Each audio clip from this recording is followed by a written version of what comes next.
Hey guys, welcome to another episode of the Short Term Show. Today we have Brenna Carls, my partner in the mortgage shop, and we are going to talk to you about rates and what they're doing and what we can expect because there's a lot going on out there right now. So we are going to ask the mortgage company about it. Hey, how's it going, Brenna? Good. How are you? Can't complain.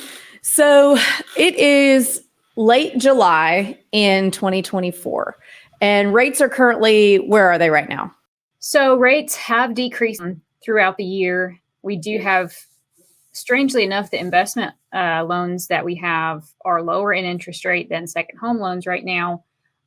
With top tier credit, which is 760 or higher, it's currently at 6.99 with 20% down. And then with 15% down, it is with the 760 or higher credit score, it's at a 7.365, I think it was, or 345, around that range. And then with second homes, the interest rate for 20% down second home, same thing, is around that 7.625. So it's a little odd. It just, I guess people are realizing, you are allowed to rent out your second home when you're not occupying it. So a lot of people are doing that because it's a lesser down payment option. So I think what the secondary market's been doing, and Fannie Mae and Freddie Mac are like, okay, we know that they're probably going to rent this out anyway. Let's try to make the investment loans more, attractive than the second home loans. So they're just getting an investment only. They can still stay there if they want. They're not, it's going to be easier to sell to the secondary market. So that's what I think their thoughts are behind it. And then DSCR rates have gone down tremendously. I believe the same time last year, we were at that 8.5 range with the top tier credit. And right now we are at 7.42. So it's gone down about a point since last year in the summertime without the Fed decreasing rates. And we can talk about that in a little bit, but that's where current rates are as of right now. So they have obviously decreased since last year.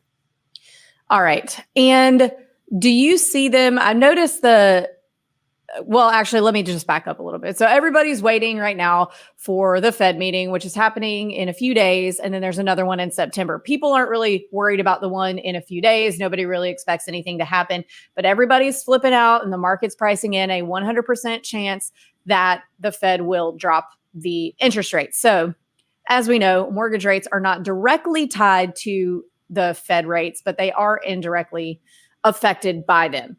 But what they are affected by, the way rates can go down before we see Fed rates go down, is the spread between that 10-year Treasury yield and mortgage rates. So right now, that's higher than normal. And you kind of want to explain to people how those two things relate to each other typically. Yeah, so the Fed doesn't have to decrease rates for rates to lower. A lot of people are like, how have rates lowered? I even had that comment, I think, on one of the posts we made in your group saying, how can rates lower if the Fed hasn't decreased interest rates? Well, the rates don't lower just because the Fed increases rate, or like they don't increase if the Fed increases rates. They don't decrease necessarily if the Fed decreases rates. It does follow heavily the 10-year Treasury.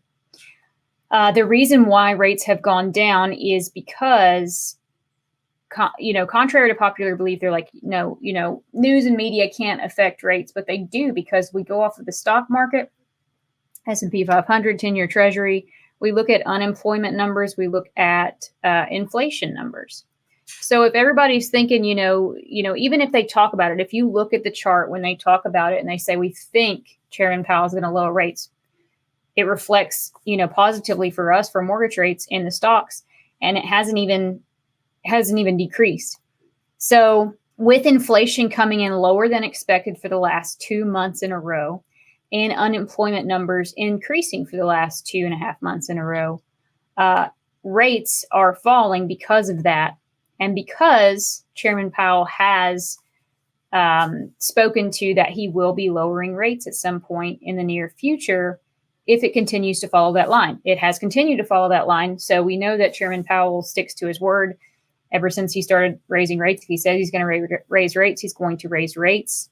A couple meetings ago, he said it was highly unlikely that he would increase rates again. And it was at a 67% chance that he would decrease rates in September. And then with the election and inflation coming in lower than normal and unemployment numbers going up, it has now went to 100% chance. I don't agree with anybody saying it's 100% chance because Chairman Powell hasn't come out and said officially that he will lower rates in September. However, I'm good with saying there's like a 99% chance he will do at least one rate cut this year, which would be September 18th.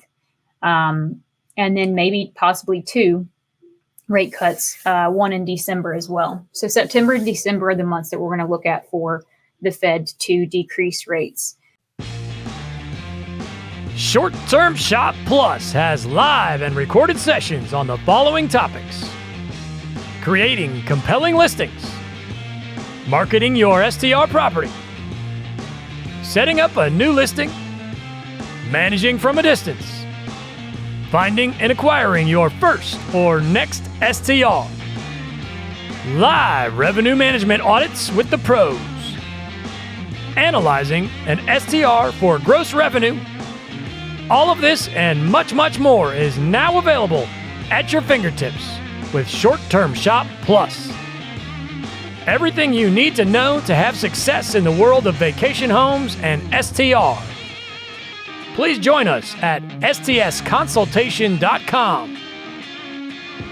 That's stsplus.com or stsconsultation.com to learn more.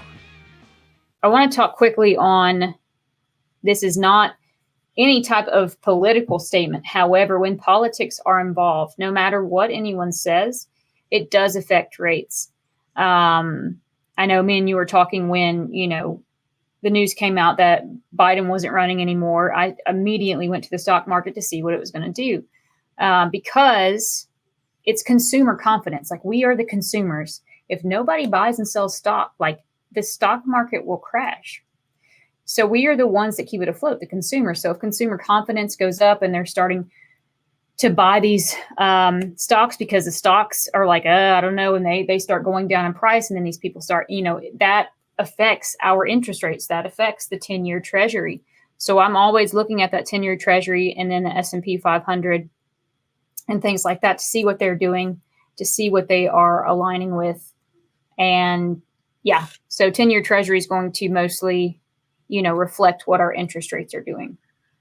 Yeah, and the media 100% affects rates, and people say that it doesn't, but it does. And again, this is not, I hate politics. I will never talk politics. I will never say anything about any candidate. But when Trump got shot in the ear, the 10-year Treasury dropped, and we even on the real estate side, that Monday after that happened, all of our agents were like, oh my God, all of a sudden I'm so busy. What is this? And I don't know the economics behind that, but whenever there is a big political media kind of boom, the rates do something.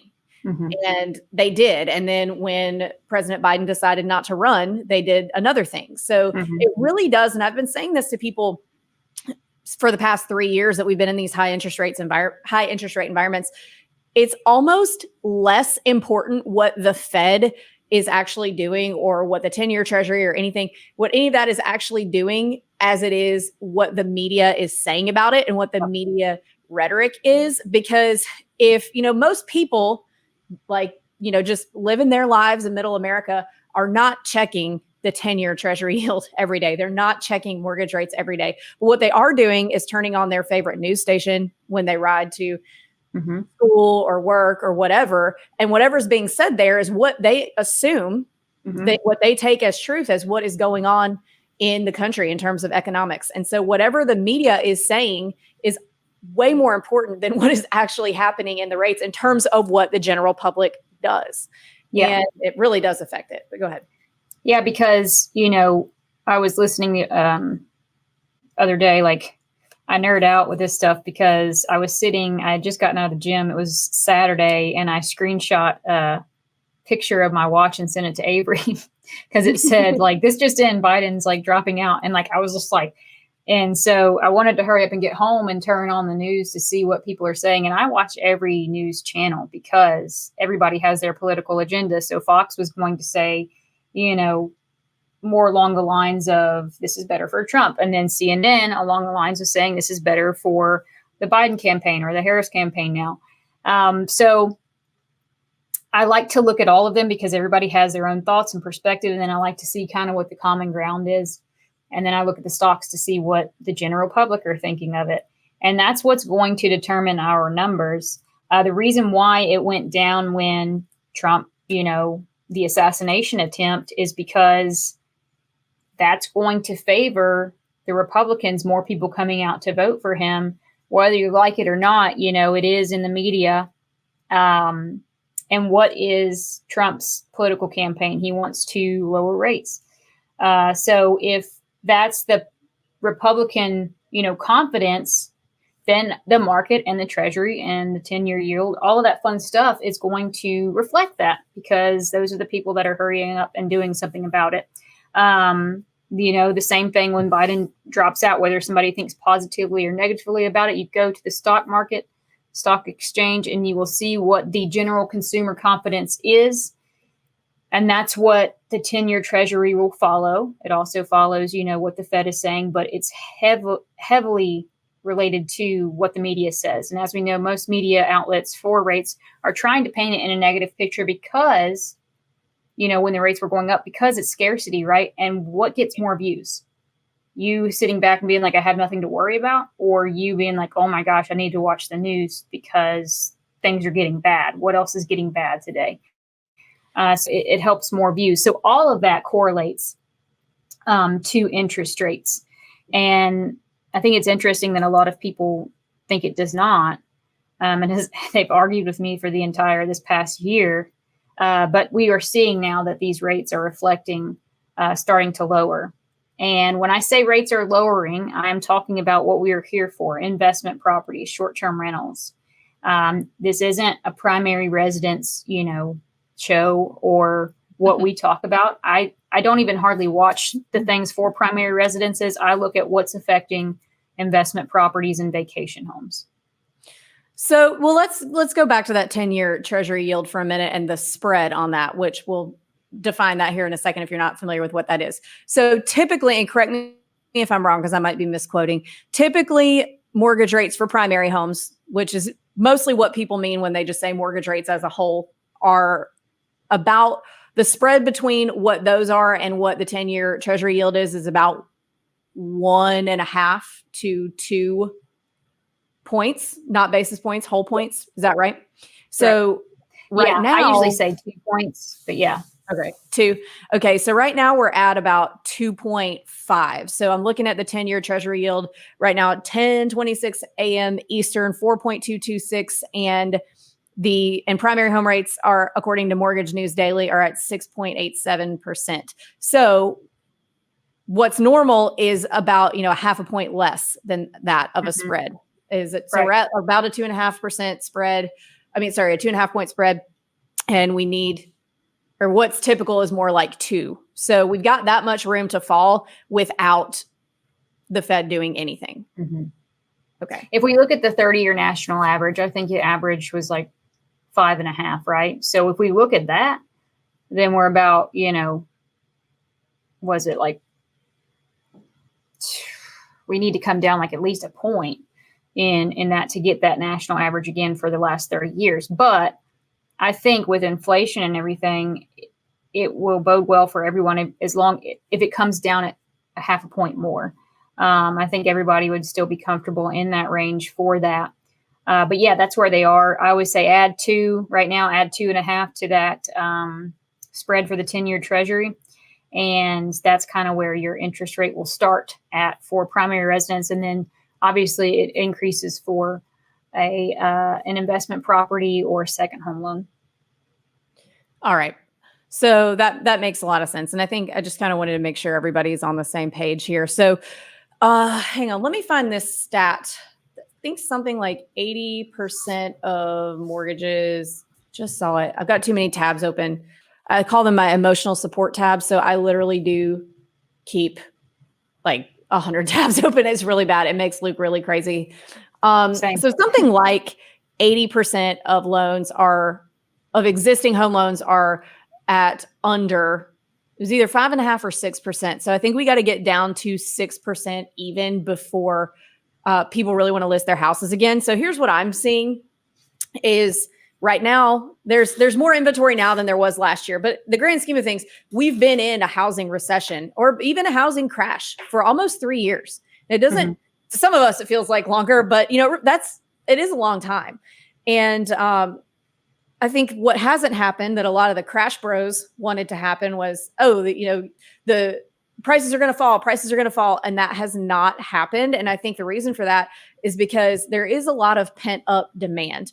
So just looking, I can only look at the short-term shop numbers because that's what I have access to. But, being in 20 markets, I have a pretty good a decent cross-section of what's going on in different parts of the country.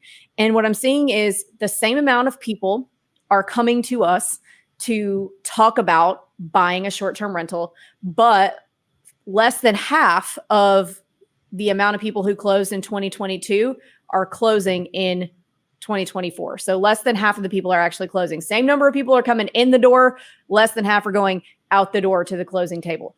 To me, that says there's a lot of pent-up demand.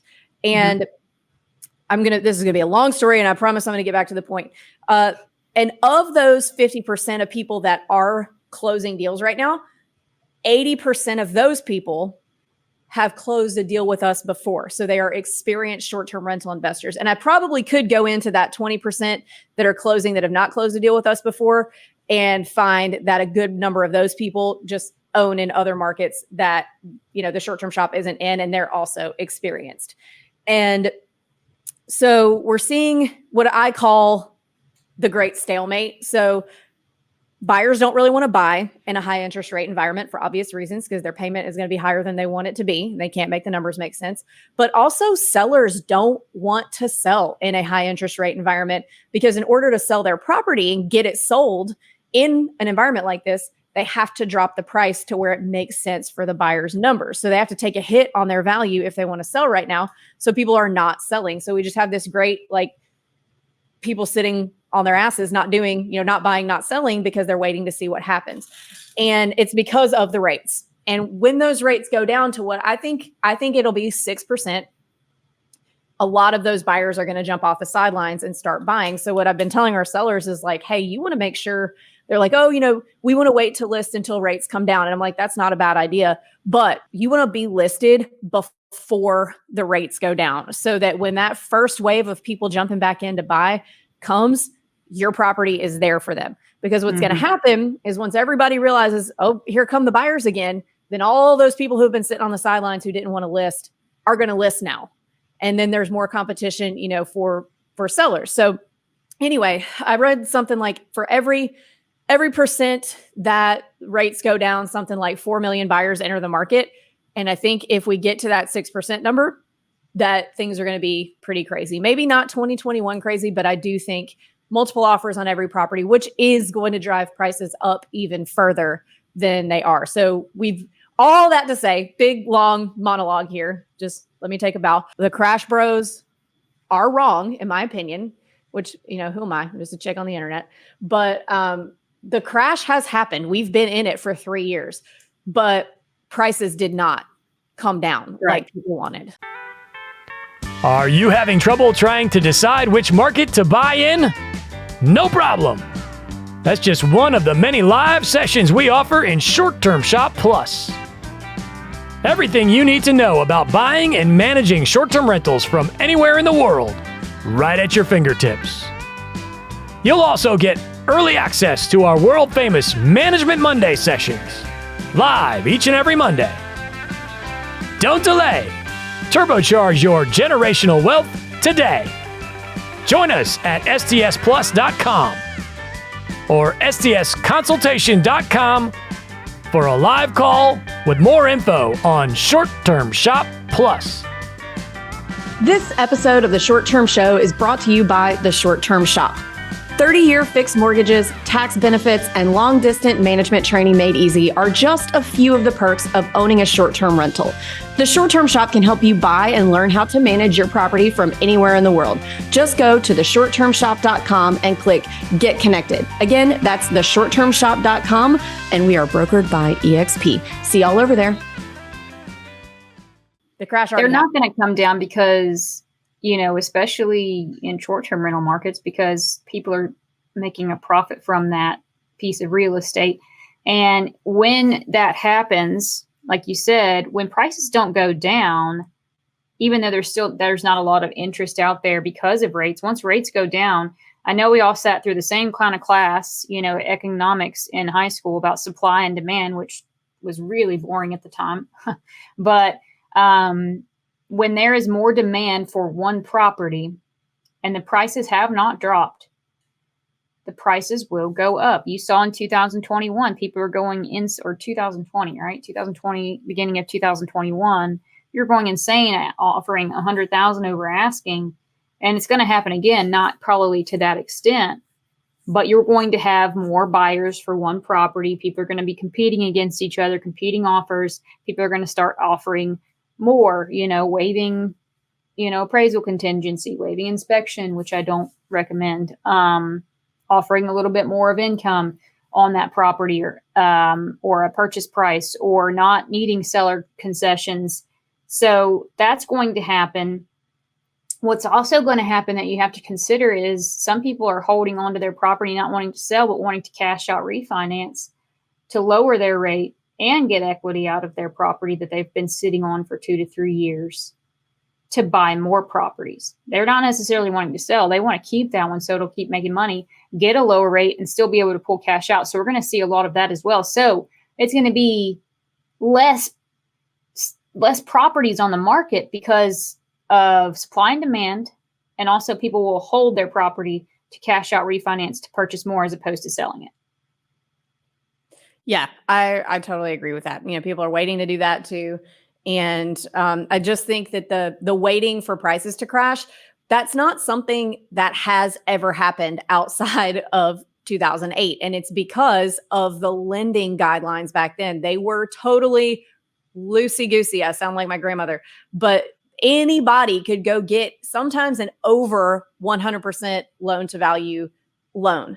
And we don't have that anymore. And my favorite real estate economist that I follow, he's with Housing Wire. His name's Logan Motoshami. His caption on Instagram is "All American bears have failed since 1970." So everybody that's been waiting on things to come down and waiting on things to come down, they continue to go on an upward trend. Now, upward trend, so not straight up. Like there will be slight fluctuations where you might be able to get better deals than others. But, people told me in 2017 when I bought my second short-term rental, it's too late. You paid too much. The crash is coming. And then in 2019, same thing. People told my clients that they should have bought in 2015. And then in 2020, people said, I'm going to wait to buy. I'm going to wait to buy because I'm going to wait and see what COVID does. And then in 2022, when everything was double the price, quadruple in some cases, they said, I'm going to wait until after this is over to buy. And then prices just keep going up. Everybody always says they're going to wait, or not everybody, but the people who say they're going to wait usually don't end up ever being able to get anything, because now, if I listen to people, my first one in 2013, long-term investors were telling me I was too late. It's going to crash. I'm paying too much for a $122,000 property in East Nashville in Tennessee, which now would be, easily 500,000, probably more. I sold it when it got to 250, but everybody, the people who always say they're going to wait are never the people who are like, oh yeah, good thing I bought that because now it's worth double, or now it's worth 20% more. I don't think we'll see things double over the course of 2 years ever again, but real estate always trends upward. Mm-hmm. It would be really unlikely that we see a crash in prices, in my opinion. Yeah. And people, you said, I'm going to wait for prices to come down. Then 2023, they said, I'm going to wait for rates to come down. You have to look, if you're really wanting to be a good investor, you have to look at both sides and be educated, because that's just like us saying, like, all right, I want to go lose 10 pounds, but then I go and grab a Twinkie from the cabinet after I've worked out. Like, it's not going to work. There's going to be one way or another that you have to compromise, whether it's rate or price, to get in, to build that equity and appreciation in your property and hold that property and make money from it. Obviously, you're not going to make money if you're not going to get into the real estate game at all. So obviously it has to make sense for you with the money and the rate and everything like that. But making sense doesn't mean you're just going to cash flow like 35% cash on cash return or, whatever it is. It means that maybe you're, making a little bit more than breaking even right now. You'll refinance when rates lower. The difference is you already own that property. You're not competing with multiple offers. So you'll have that property and have that option to refinance once rates lower. And people are like, well, Brenna, how do you what if rates don't lower? I mean, where in the history have you continuously seen rates continue to go up for the period of 3 to 5 years? I mean, you don't. It ebbs and flows. It's a market. That's what it is. It's an investment market. 2008, like you said, they were going off of stated income and stated assets, which is mind blowing to me. They did that with the builders. And it was a builder bailout because the builders were using money from another property that the borrowers had given them to build another property, and they couldn't keep up and they couldn't pay their bills. And that was what led to the big housing crash. And that's what led to a lot of serious guidelines now that are in place to protect you as the consumer from that, as well as protect builders to not get in over their head. Just like, let's say we didn't have those rules in place, when COVID did hit and, the cost of materials skyrocketed. We saw that with some of our new builds that we were doing. I don't know if you remember that, but like a builder would quote, let's say $400,000 to build. And then they're like, now we need 520. That got really hairy. Yeah. In the span of 8 months, 6 to 8 months, it was insane. And if we didn't have the guidelines that we do in place, it would have been another 2008 scenario. But because of those guidelines and restrictions, the buyer and the builder and all people in the transaction are protected from that. Yeah. I mean, that was not a good scenario, the new construction scene in 2020 and 2021, because that's true. The cost to build shot up so high that builders were having to come back and say, I can't build this house for the price that you're under contract on. Mm-hmm. And, please just, if you're not okay with paying the price that it's going to cost to build, like, please terminate. Yeah. And, some people did, some people didn't, some people took that all the way to the end, and it was just a mess. Yeah. Yeah. Agreed. I think I aged like 4 years and 8 months. Yeah, that was a bad one. All right. So anything else that you think our listeners need to know about mortgage rates and coming up? And guys, please don't mistake this podcast for us saying that rates are definitely going to go down. We have no way of knowing that. Nobody knows. But we can only talk about where the signs are pointing with the information that we have now. So we are by no means saying go buy deals that don't work and then refinance it when the interest rate is down to make them work. Buy deals that work at the rate you're able to get them for. And if the rates go down, which signs are pointing to that they will, then you have extra. Mm-hmm. Trying to think, I'm going to compare it to just because the movie, that new Twisters movie came out, and then my husband and I watched the old one the other day because it's just a classic. If you know that a storm is coming and these storm chasers and somebody that's so proficient in it are like, I can't guarantee that it's going to be an F4 tornado or whatever it is, but we're pretty sure it's going to be. I'm not going to sit there and chance it out. I'm not going to be like, well, I bet they're wrong. I'm going to be like, all right, I'm going to listen to the industry experts that know what they're talking about and go the other way. So no, we can't predict 100%. Obviously, if we could, we'd be sitting mighty pretty right now in some form of office. But I do watch it every day. You watch it every day. I am ritualistic about it. Like, I'm on there every morning, just zoning. I do the math. And that's why I have, excelled at this, to know to tell my buyers, hey, let's hold off in locking, or let's lock right now. And that's what we're supposed to be able to give you guys is, our expert opinion, so you don't screw yourselves over in the end. So that's all it is. We do believe that rates are going to lower. I had somebody else ask on Facebook, should I refinance right now or should I wait until like October? I was like, personally, I'd wait until October if you don't need the equity out of your property right now, because it's a darn good chance it's going to be even lower in interest rate. And so it's not necessarily, I see also, oh, y'all are just trying to get business. I've actually turned business away. I've turned a lot of refinances away because I think it's better for the buyer or the borrower to get a lower interest rate in a couple months as opposed to refinancing right now.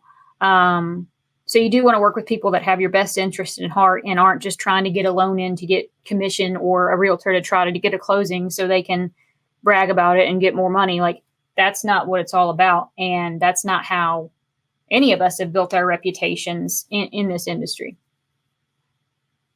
Yeah, I agree. Yeah, guys. So, we're just giving you the best information that we can with what we have and with the experience that we have and what we see happening in the market. Hopefully you have found this helpful. If you have any questions on this, feel free to reach out to us on Instagram. So my Instagram is right there at the bottom of the viewer. So is Brenna, that is yours, right? That's your Instagram at Brenna Carls. Okay. Just checking. And let us know. And then the mortgage shop, we post some updates on the mortgage shop one too. And it's at the.mortgage.shop. Gotcha. All right. Yeah. You guys know where to find us. Happy to answer any questions that you have. Or if you have any questions on interest rates, reach out to Brenna. And thank you guys so much. Maybe we'll do an update like this again in the next month or two. Thanks, guys.